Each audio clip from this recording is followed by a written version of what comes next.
안녕하십니까. 만화공인중개사 저자 이호훈입니다. 오늘은 부동산학개론 제49강 4. 수익방식 5. 감정평가의 실시에 대해서 같이 공부하도록 하겠습니다.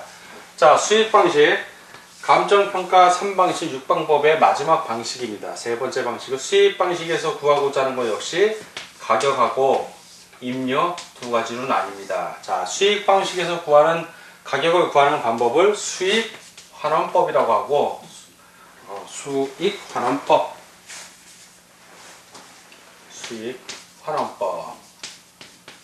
그리고 수익방식에서 임료를 구하는 방법을 수익분석법이라고 합니다. 분석법. 자, 이렇게 해서 구한 가격을 수익환원법에서 구한 건 수익가격이라고 하고 분석법에서 구한 것은 수익임료라고 합니다. 자, 수익임료. 자, 오늘은 수익환원법의 수익가격과 수익분석법을 좀 같이 공부를 하고 있습니다. 자, 수익가격은 이제 수익가격. 자, 수익을 갖고 가격을 산출하는 겁니다.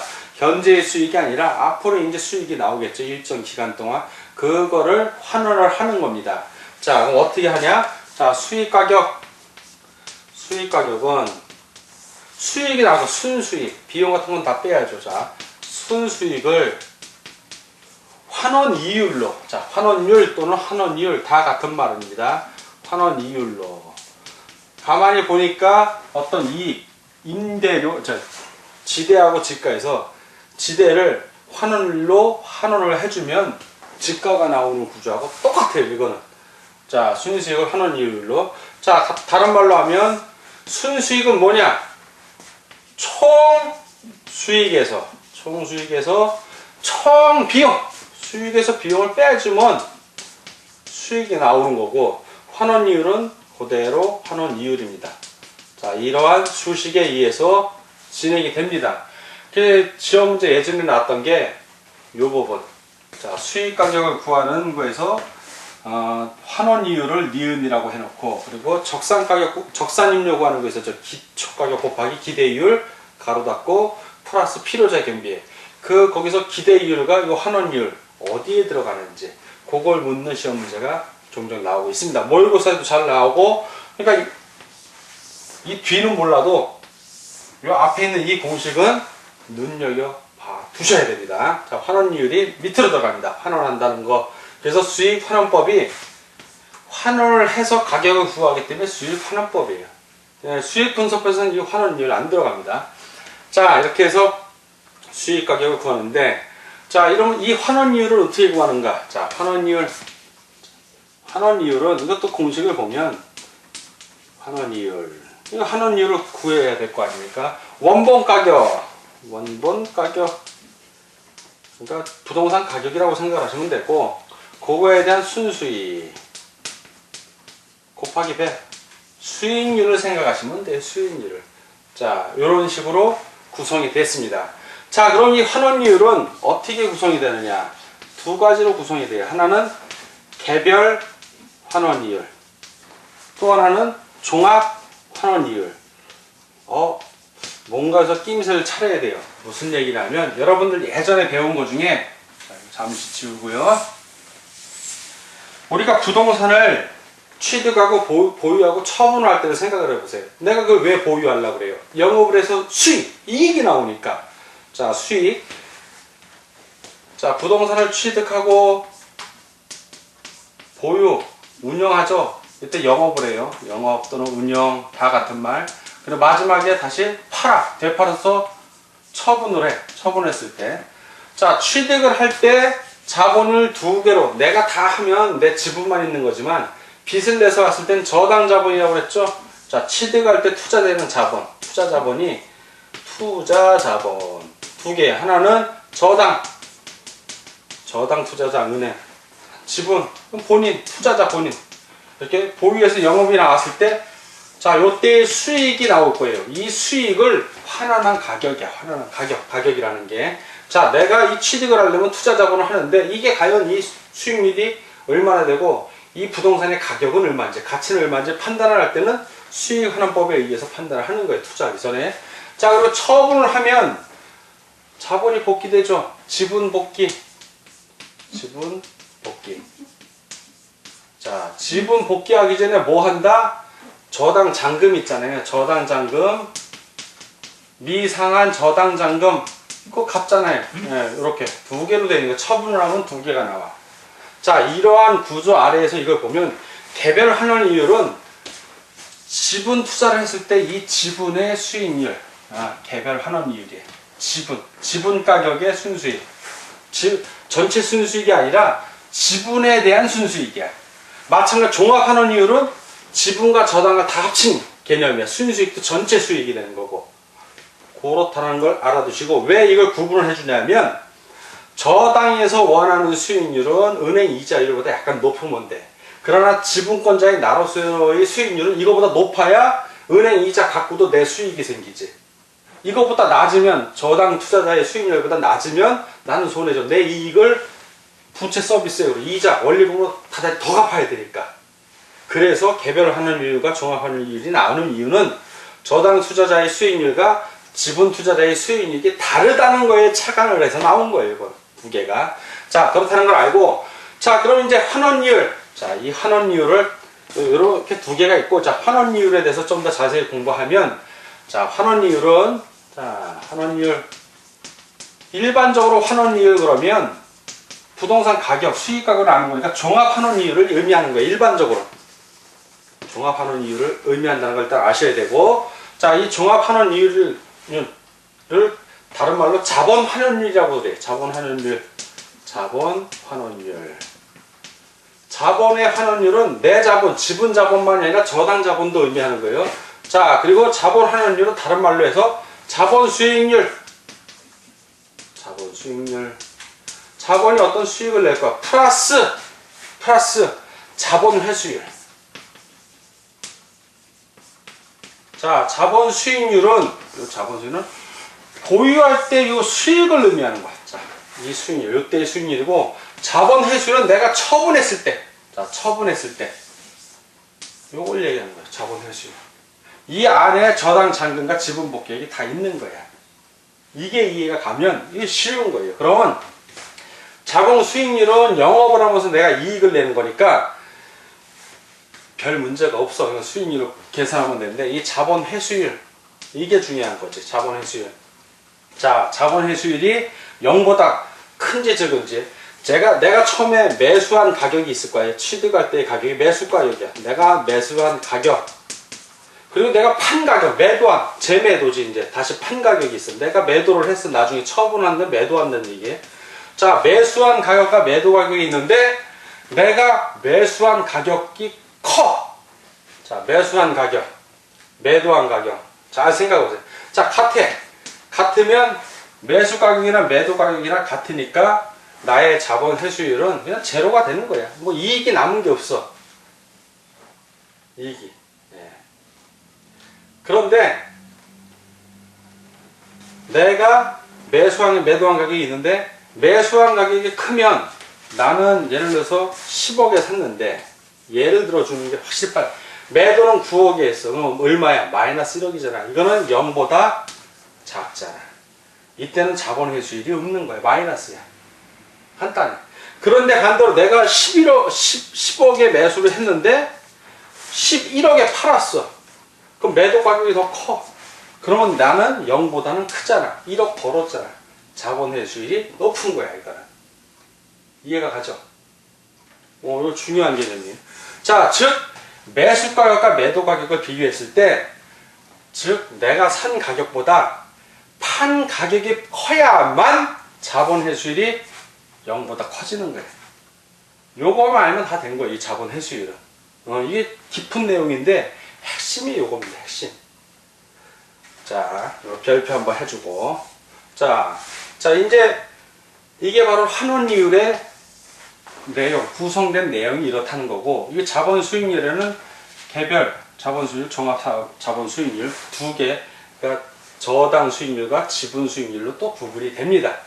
자, 그러면 이 환원이율을 어떻게 구하나? 자, 이건 환원이율의 내용이고, 그럼 이 환원이율은 어떻게 구하나? 이 환원이율을 구하는 방법들이 있어. 크게 그냥 점검만 하고 넘어가면, 환원이율을 구하는 방법이 아닌 것은 이렇게 해서 시험 문제가 자주 나와요. 첫 번째는 요소 구성법이라는 게 있어요. 요소 구성법, 조성법이라고도 해요. 요소 구성법을 조성법. 그 다음에 시장 추출법이라고 그래. 시장. 매매사례 비교법을 얘기해. 시장에서의 매매사례를 비교하는 게 시장법이야. 시장 추출법. 자, 그리고 투자결합법. 투자결합법이 바로 아까 말한 저당 투자자와 지분 투자자의 그 수익률에 대한 그 요구가 다른 거에 기한해서 양쪽을 투자를 결합을 해서 나온 개념이다. 이 환원이율을 구하는 게 투자결합법. 엘우드법. 이거는 이제 저당 지분 방식, 저당의 지분 방식. 그 다음에 부채감당법, 부채감당법 이렇게 있는데 환원이율을 구하는 방법이 이렇게 있고 앞 글자만 이용해서 요시 투엘 부자 뭐 이런 식으로 그리고 이제 자본자산 감법이 있는데 일단 요시 투엘 부자 이런 식으로 암기를 하기도 합니다. 자, 이렇게 환원이율을 구하는 법이 이렇고, 자, 그러면 순수익을 환원하는 방법, 즉 수익 가격을 구하는 방법. 자, 순수익을 환원하는 방법, 즉 환원이율로 어떻게 환원을 할 것인가. 그 방법에 따라서 즉 수익 가격을 구하는 방법에 따라 방식들이 여러 가지로 나는데, 자, 이번에 수익 가격을 이런 식으로 구하는데 어떠한 방식으로 하냐. 자, 이 방식.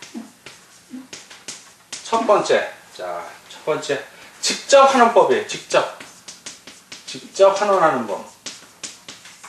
직접 환원법. 이게 토지 같은 거, 농지나 염전에만 쓰는데 똑같아. 순수익을 환원이율로 그냥 환원을 해버리는 거야. 간단해. 직접 환원법. 두 번째, 직선법이라는 게 있어요. 직선법. 이건 공식까지는 안 물어보고 대략 직선법은 직접 환원법은 토지를 생각하면 되고 직선법은 건물, 토지에 뭔가 자본이 투자되는 경우, 건물, 공작물 이런 걸 생각하면 됩니다. 직선법은. 세 번째는 연금법. 연금법은 이제 순수익에 복리연금 현가율을 곱해주는데 주로 이건 임대용 부동산. 임대용 부동산에 쓰이고, 자, 네 번째는 상환기금법.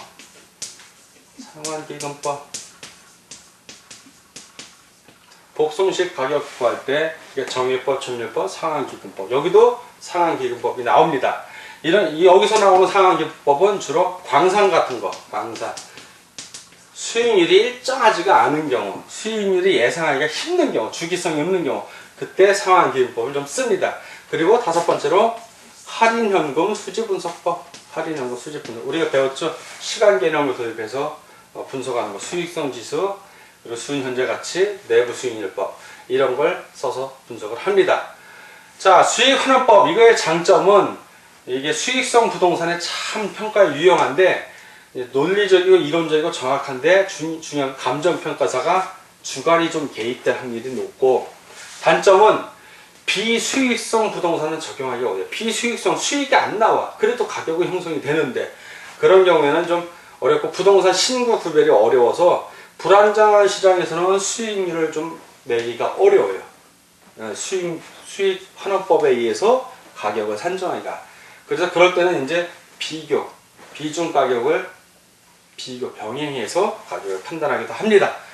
자, 이렇게 수익 가격은 수익 환원법에 의해서 구하고, 수익 분석법은 그 총 수익을 분석해 갖고 순수익을 구한 다음에 필요 겸비, 역시 수익 임료로 하는 수익 분석법에서 수익 임료를 우리가 구하는데, 이 수익 임료는 어떻게 구하냐? 순수익 임료. 자, 순수익 임료를 구하고 거기다가 뭘 더한다? 경비, 필요 경비 똑같아요. 필요 경비는 처음에 설명한 거랑 같기 때문에 필요 재경비, 필요 경비 다 같은 말입니다. 이렇게 두 개를 합해서 합니다.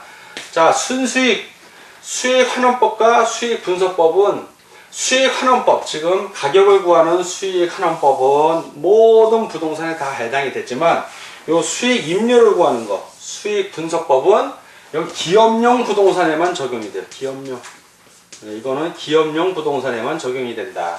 결국 그 주택용 같은 경우는 이런 식으로 수익 임료를 구하는 게 아니라 그 비준 임료라든가 아니면 그 적산 임료에다가 적산 가격, 기초 가격에다가 자기가 원하는 이자율, 기대율. 내가 예를 들어서 그 1억짜리 집을 월세로 준다면 나는 대략 한 9% 정도, 연리 9% 정도의 내가 이익을 취하면 된다면 그 가격에 맞게 내놓게 되죠. 자, 이렇게 해서 수익 방식을 정리를 하고, 자, 이번에 감정평가를 어떻게 실시하는지, 감정평가의 실시에 대해서 알아보도록 하겠습니다. 감정평가 실시는 방금 배운 감정평가 3방식 6방법을 활용해서 가격을 산정하는 거예요. 구체적으로 이제. 자, 이번에 감정평가의 실시에 대해서 알아보도록 하겠습니다. 감정평가의 실시란 감정평가 3방식 6방법에 의해서 구체적으로 부동산 가격을 감정평가해서 금액, 즉 가액으로 표시하는 것을 말합니다. 자, 이 감정평가를 실시할 때 먼저 토지부터 볼 것 같으면 토지.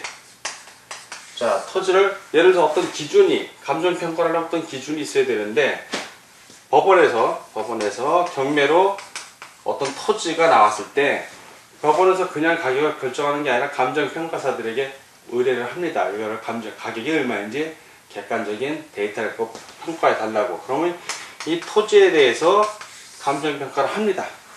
그러면 이 감정평가를 할 때 이 토지는 어떤 방식에서 하는지, 자, 토지는 감정평가할 때는 이 대상 자기가 토지가 있으면 대상 토지를 포함하는 지역, 우리가 부동산 분석할 때 그 지역 분석을 할 때 대상 목적 부동산을 포함하는 지역을 인근 지역이라는 게 기억이 좀 놔주셔야 됩니다.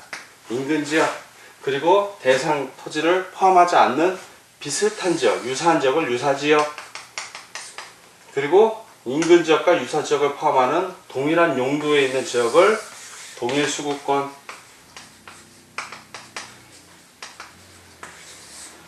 요 세 가지를 알고 있으면 이게 아주 쉽습니다. 왜냐하면 토지 같은 경우는 인근 지역에, 자, 인근 지역, 그렇죠. 토지를 포함하고 있는 주변 지역에 같은 용도의 토지를 보면 될 거 아닙니까? 그 인근 지역에 뭘 기준으로 한다? 표준지를 기준으로 한다. 표준지의 무슨 가격? 공시지가. 자, 이 공시지가에 대한 건 다음 시간에 배우겠는데, 표준지란 뭐냐면 전국에 있는 각 필지가 2,700만 정도 되는 필지가 있는데 그 중에서 50만 필지를 표준지로 누가 선정한다? 국토해양수장관. 자, 국장이 선정해서 그 지가를 공시합니다. 그게 바로 표준지 공시지가인데, 토지는 바로 인근지역, 대상 토지를 포함하고 있는 인근지역의 표준지 공시지가를 표준으로 해서 가격을 산정하는 겁니다. 그런데 예를 들어서 인근지역의 표준지가 개발이라든가 어떤 다른 이유로 해서 그 기준을 하기 곤란한 경우가 있습니다. 아니면 이 해당 토지를 어떻게 평가할 기준이 없을 경우에는, 자, 그럴 경우에는 바로 유사지역, 예, 유사지역, 해당 목적 부동산을 포함하진 않지만 유사한 지역에 똑같이 표준지 공시지가를 기준으로 해서 감정평가를 하는 겁니다.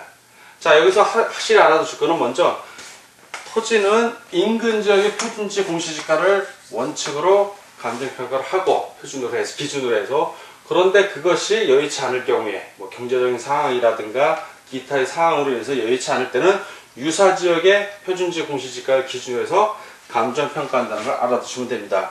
다음은 건물에 대해서 알아보도록 하겠습니다. 두 번째, 건물. 건물은 이건 복선가격이에요. 복선가격. 원가법에 의해서 가격을 판단하면 돼요.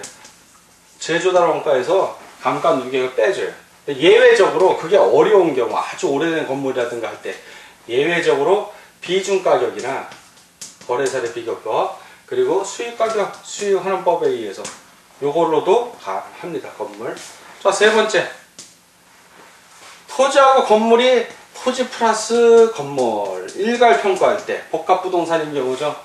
자, 이럴 때는 어떻게 평가하냐? 첫 번째, 이럴 때는 비중가격 또는 수익가격으로 평가를 합니다. 이런 때는. 자, 그리고 네 번째, 과수원 같은 거. 과수원. 산에 나무가 있어. 근데 그게 배나무라든가 사과나무라든가 복숭아, 포도 이런 가격일 때는 이거는 비중 가격. 그 주변에 과수원들은 다 몰려 있거든요. 그 가격 비교하면 돼. 왜? 과수원에 나오는 산출량 같은 것도 워낙 중요하기 때문에. 근데 예외적인 경우가 있어요. 원칙적으로는 비중 가격 비교해서 하는데 예외적으로 그 어린 나무, 이 과수원의 나무가 어려, 유령수라고 그래요. 유령, 어릴 유자야. 유령할 때 귀신, 고스트가 아니라 어릴 유자. 이런 경우에는 원가법. 실제 얼마 원가 들어갔어? 바로 원가법으로 계산하면 돼요. 이 나무가 크려면 시간이 걸리니까 수익이 없거든 아직은. 자, 그 외 비중 가격으로 하기도 곤란하고 유령수도 아니야. 그 외의 경우는 어떻게 하나? 그때 수익, 얼마나 수익이 되냐? 이걸로 결정을 합니다. 자, 의제부동산. 자동차 생각하시면 돼요. 이런 거는 의제부동산은 먼저 자동차 같은 경우는 워낙 주변에 많잖아. 주변에 많으니까 그냥 바로 비교하면 돼. 내 차 10년 된 무슨 뭐야. 그러면 다른 사람 10년 된 뭐 기존에 나와 있는 가격 비교하면 바로 나오죠. 이건 비중 가격으로 하고. 자, 비중 가격. 예외적으로 이제 복선 가격으로 하기도 해요. 워낙 희귀한 자동차 같은 경우는. 두 번째, 자동차 말고 선박, 건설기계, 항공기 이런 것들은 흔하지가 않잖아. 선박 같은 게 흔하지 않잖아요. 비행기도 그렇고. 자, 이런 것들은 복선. 다시 만들었을 때 얼마냐? 복선 가격으로 합니다. 물론 예외적으로는 이제 그 비중 가격이 하기도 하는데 이 두 개는 공통적인 게 있어. 나중에 아주 폐물이 돼서 해체할 때는 해체 처분 가격이야. 그때는 해체해서 부품 가격이 있잖아요. 그걸로만 처리를 해버려.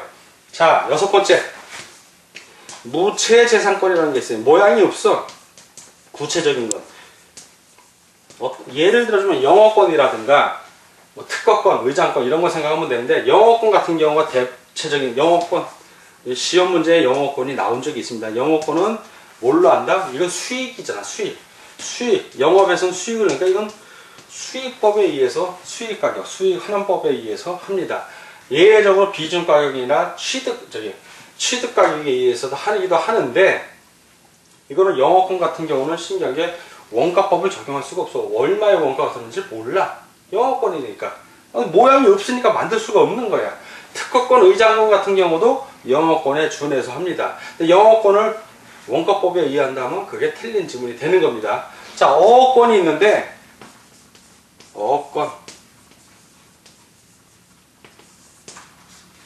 공인중개사가 중개하는 거에는 어업권이 안 들어가요. 토지, 건물, 임모, 광업재단, 공업재단, 토건, 입광, 공이야. 어업권 중개하면 참 좋은데 어업권은 중개 대상이 아닌 거예요. 그러나 이제 알긴 해야지. 어업권 역시 간단하게 어업권의 평가는 어업 전체, 어장 전체에 대한 수익 환원법, 수익이 얼마나 났냐 그거 갖고 하는 거고, 예외적으로 이제 수익 환원법이 적정하지 않을 때 비중 가격, 거래사례 비교법에 의해서 어업권을 평가합니다. 자, 오늘 감정평가 실시 토지부터 건물 이걸 쭉 했는데 주의할 거는 토지가 제일 중요합니다. 토지가. 여러분들이 헷갈리기도 쉽지만 이건 법률에 규정으로 되어 있는 거고, 그리고 무체재산권 중에 영어권 이거는 뭐 어떻게 원가가 없어. 요 두 개는 반드시 유념해서 보세요. 건물은 당연히 다시 지으면 되니까, 건물은 인간이.